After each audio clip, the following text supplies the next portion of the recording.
To my channel आपण मानक मो चैनल को बहुत बहुत स्वागत करुच्ची।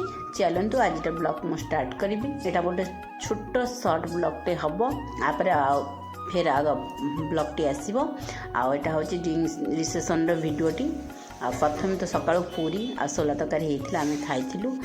चलतु डेकोरेशन केमती मैंने देखु बहुत सुंदर होती। खाइबार आम बसीगलु आग कहीं मटन भात माछ फुलकोबी सादा खटा बहुत प्रकार आइटम होता।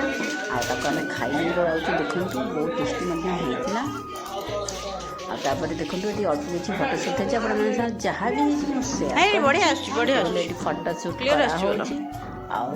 नणंद नणंदे आउ भाउज 3 जन ये अच्छा समस्त फटो सुट होगी मैं सेयार करुँगी मस्ती चली। चलतु देखी नहीं जी आगे आगे कौन हो टोटाल फुल फैमिली फटो सुट देखु समस्ते पूरा अच्छा फुल फैमिली सुट कराऊ।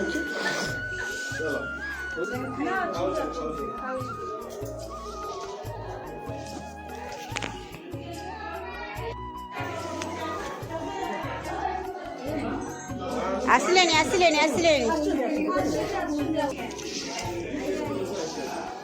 शॉर्ट वीडियोटी थिला। आशा कर भल लगे लाइक शेयर सब्सक्राइब निश्चय करेंगे। आप मोर हांडी धुड़का जोटा आमर करते माछ बिक्री आप सेकेंड वीडियोटा आसो। बहुत बहुत मस्ती है आपको निश्चय भल लगे। ये वीडियोटी की लाइक शेयर सब्सक्राइब करूँ। आगे वीडियो निश्चय आप अपेक्षा रहा। जय जगन्नाथ। भल।